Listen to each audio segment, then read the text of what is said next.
سورہ توبہ کی تقریباً 118 آیات کی تفسیر مکمل ہو چکی ہے۔ اس سے آگے اللہ تعالیٰ نے ارشاد فرمایا کہ یا ایھا الذین آمنوا اتقوا اللہ وکونوا مع الصادقین، اے ایمان والو اللہ تبارک و تعالیٰ سے ڈرو اور سچوں کے ساتھ ہو جاؤ۔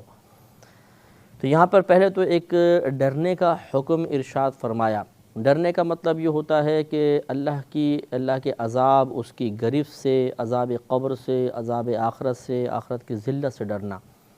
اور یقینی سی بات ہے، ڈرنے کا حکم خالی یہ نہیں کہ بیٹھ کے زبان سے اس کا اقرار کرنا یا دل میں خوف کی کیفیت کو محسوس کرنا، بلکہ اس کیفیت کے پیدا ہونے کے بعد، زبان سے اس خوف کے اظہار کرنے کے بعد اس کی کوئی عملی تصویر، عملی شکل بھی دکھانا۔ اور عملی شکل کا مطلب یہ ہے کہ پھر ایسے کاموں کو کرنا جو اللہ تعالیٰ کی رضا والے ہیں، اور ایسے کاموں کو چھوڑ دینا، ان سے بچنے کی کوشش کرنا جو اللہ تعالیٰ کی ناراضگی کا سبب بن سکتے ہوں۔ جو شخص یہ کام کرے گا وہ اللہ سے ڈرنے والا ہے۔ اگر صرف ہم زبان سے اقرار کریں یا کسی ہم مجلس میں، محفل میں بیٹھ گئے اور وقتی طور پہ کسی نے کوئی بات بیان کی اور ہمارے دل میں خوف کی کیفیت پیدا ہوئی تو یہ کافی نہیں ہے۔ اس کے بعد یہ سمجھنا کہ بڑا اللہ سے ڈرنے والا ہوں، دیکھیں جی جس محفل میں بیٹھتا ہوں کوئی بیان کر رہا ہوتا ہے تو میری آنکھوں سے آنسو جاری ہو جاتے ہیں اور بڑا مجھے اللہ کا خوف محسوس ہوتا ہے۔ بعضیوں کہتے ہوئے نظر آئیں گے جی ہم قرآن پڑھتے ہیں تو میرے آنسو نکل آتے ہیں اور میں بڑا اللہ سے ڈرتا ہوں۔ تو خالی یہ کیفیات اللہ کو مقصود نہیں ہے، بلکہ اس کیفیات کے جو تقاضے ہیں،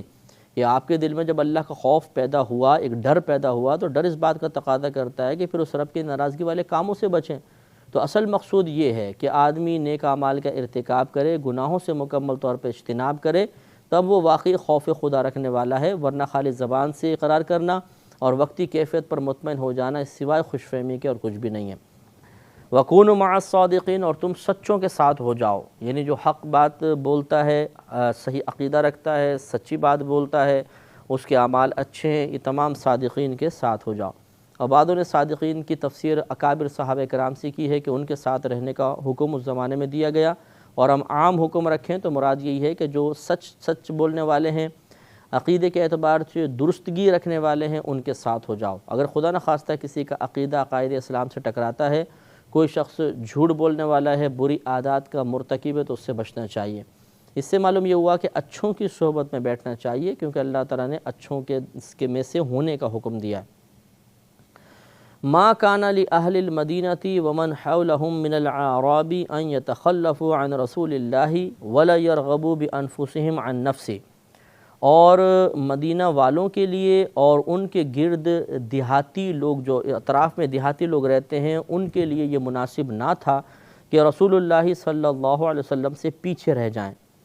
اور نہ یہ مناسب تھا کہ ان کی جان سے اپنی جان کو زیادہ محبوب رکھیں۔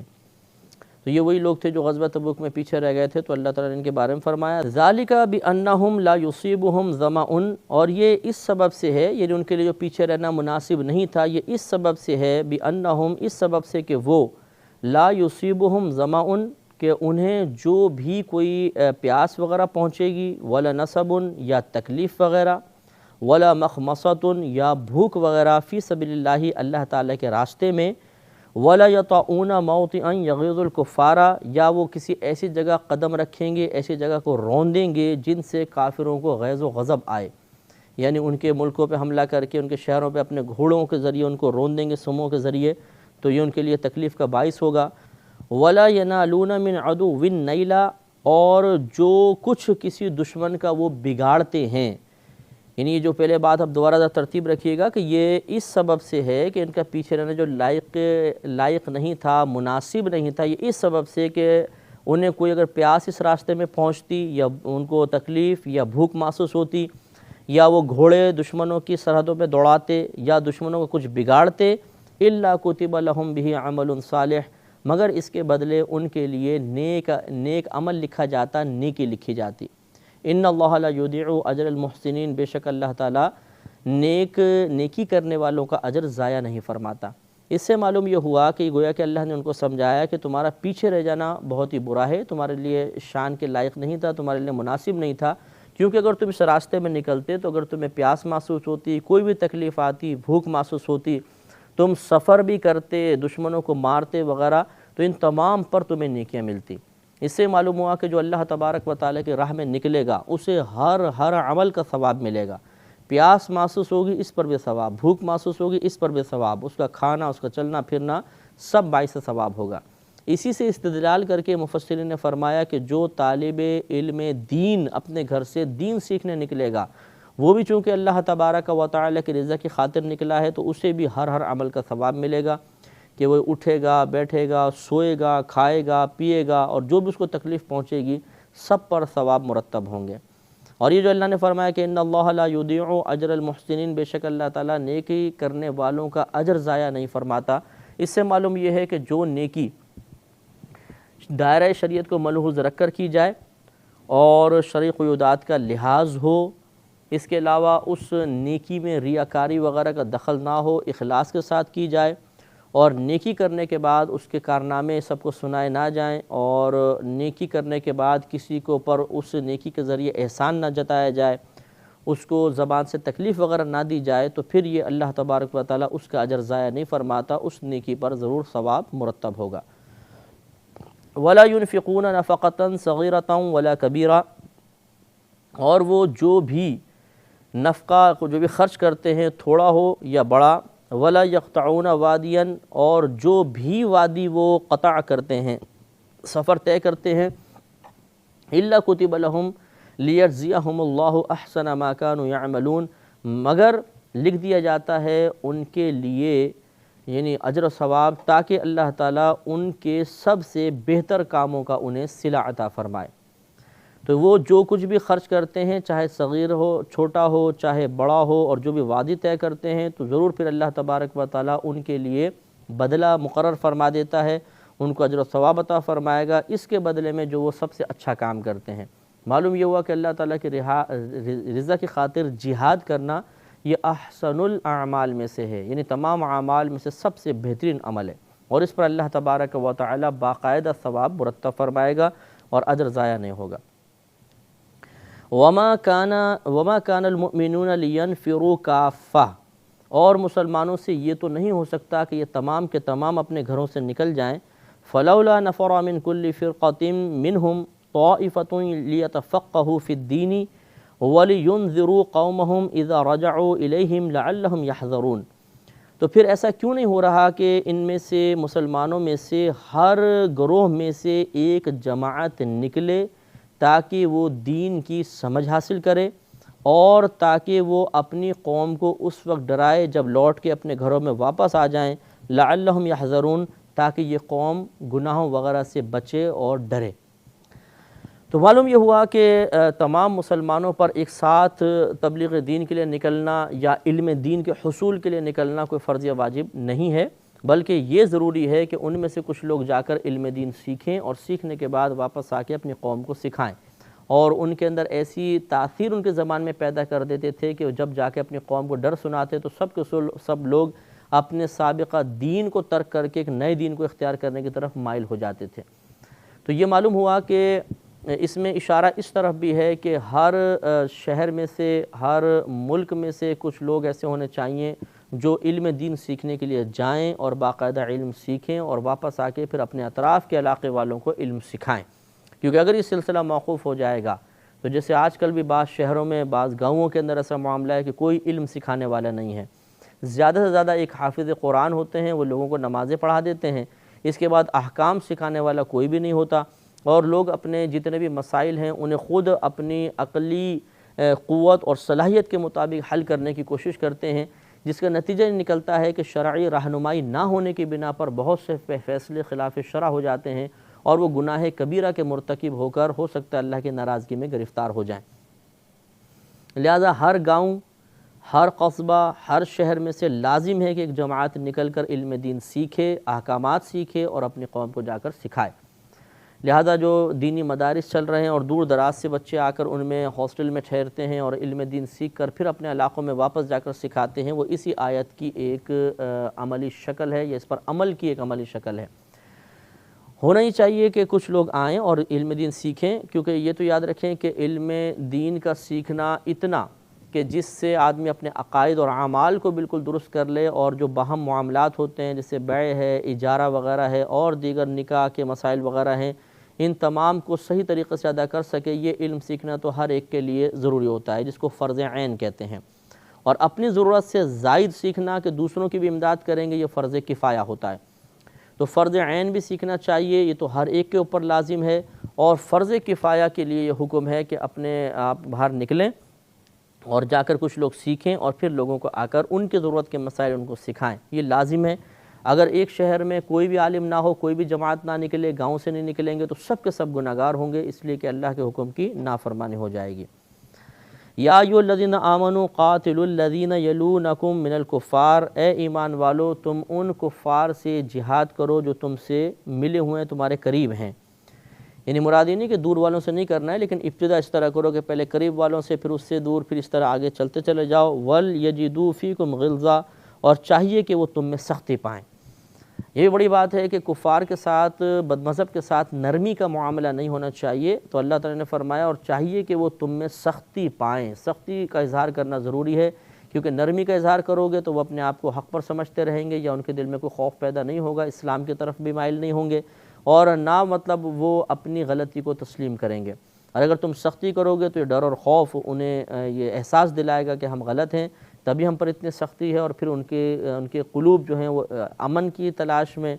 اور خطرات سے محفوظ ہونے کی تلاش میں اسلام کی طرف مائل ہوں گے، اور جب اسلام قبول کریں گے تو انشاءاللہ مزید اخلاص حاصل ہوگا اور نیتیں درست ہوتی چلی جائیں گی۔ وَاعْلَمُوا أَنَّ اللَّهَ مَعَ الْمُتَّقِينَ، اور خوب جان لو کہ بے شک اللہ تبارک و تعالیٰ پرہیزگاروں کے ساتھ ہے۔ پرہیزگاروں کے ساتھ ہونے کا مطلب معاذ اللہ کوئی ذاتی اعتبار، جسمانی اعتبار سے نہیں ہے، بلکہ مراد یہ ہے کہ پرہیزگاروں کے ساتھ اس کی خصوصی رحمت ہوتی ہے، وہ ان کے ساتھ خصوصی کرم نوازی والا معاملہ فرماتا ہے۔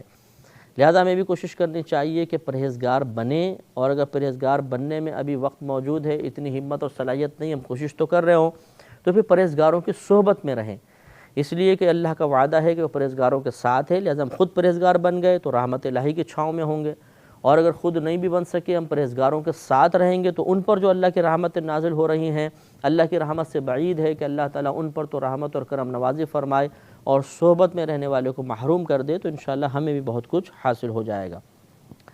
وَإِذَا مَا أُنزِلَتْ سُورَةٌ، اور جب کوئی سورت اترتی ہے، فَمِنْهُمْ مَنْ يَقُولُ، تو ان میں سے کوئی کہنے لگتا ہے کہ أَيُّكُمْ زَادَتْهُ هَذِهِ ایمانا، تم میں سے کس کے ایمان کو ترقی ہوئی ہے۔